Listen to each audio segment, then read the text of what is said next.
Hi, and welcome back to my vlog. Today is July 16, 2025. Make sure you like and subscribe for more, and also check out my gaming channel, Markis P Gaming, for video game Let's Play content. Hi everyone.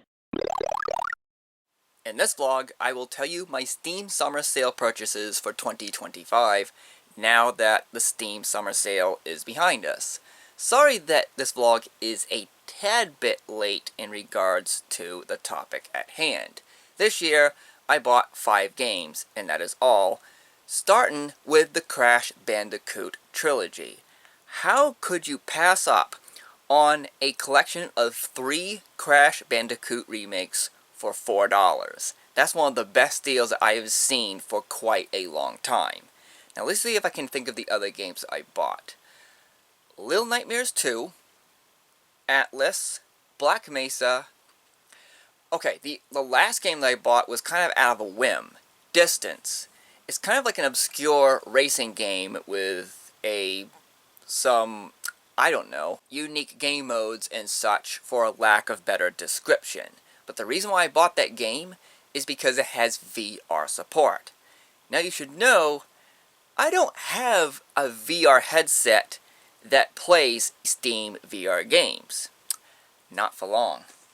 This past winter, I bought the PSVR 2 PC adapter. So in addition to any PlayStation games that I can play with the PSVR 2, now I can also play Steam VR games with my PSVR 2. Now, in addition to the Steam games I just bought, and I just told you, I also took the time around during the Steam Summer Sale to play just a small selection of Steam demos. The first one was Wander Stars, where you take certain words, you plug them together to perform the actions necessary, whether you're like inflicting damage to your opponent or you're healing HP.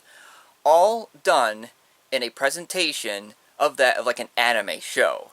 That game kind of reminds me of a PS3 game that I really don't remember the whole title. It's like Time of Eternity or Time and Eternity or something like that. Yeah, that's what that game reminds me of. I do recommend you give Wander Stars a shot if you're in the gaming landscape.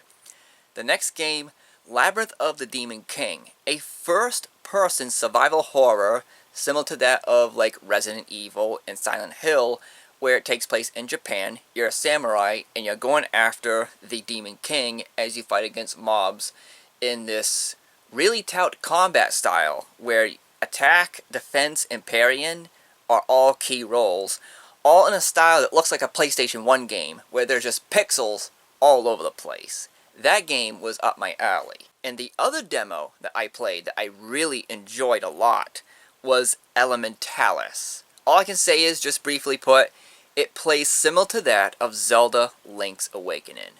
Enough said. The only demo I have not played yet is Crow Country, which I've heard really good things about.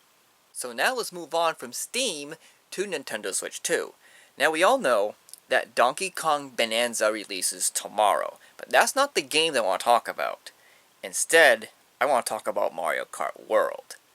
There's one online multiplayer mode that I have been sinking my teeth into within the past several days. That's Knockout Tour. Some parts frustrating, but most parts chaotic.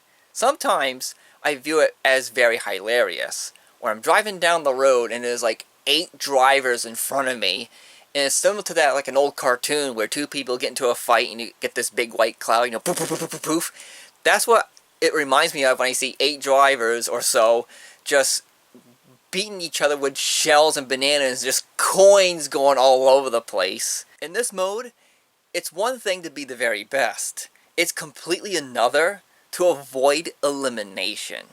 So sometimes you might not even make the first lap. There's really no 100% skill. There's just a little bit of skill and a little bit of luck, but not one is better than the other. You just don't know who's going to win the race. I don't think I've played much of online races or battle mode compared to Knockout Tour. Maybe it's because that Knockout Tour is a first for a mode in the Mario Kart series. It's very fun. Only on occasion, it might be very frustrating because, like I said earlier, you might not even make it in the first lap or 2.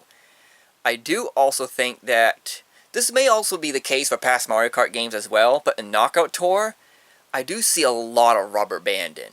When you're in dead last and you get a golden mushroom or a bullet bill or what's the other item, a mega mushroom, you go almost like halfway through all the other races, or maybe even further if you can pick the right spot and take shortcuts across the whole track. To end the vlog off, there's one other thing I want to mention about Nintendo. We're due for an upcoming Nintendo Direct very soon, but I don't think it's going to be next week. That's because we're getting a Pokemon Presents video on, I think, the 22nd. So I can't assume that and a Nintendo Direct on the same week. Maybe the week after? I don't think there'll be a... I don't think Nintendo will push the Direct into September, since I think they're already reserving that for Super Mario's 40th anniversary, but we're gonna just have to see and wait till then. But I think an upcoming Nintendo Direct is going to be very imminent. I'm gonna say 2 weeks from now as a guess. Alright, that's it. That's gonna do it for this vlog. Thanks for watching, and I'll see you later. Take care.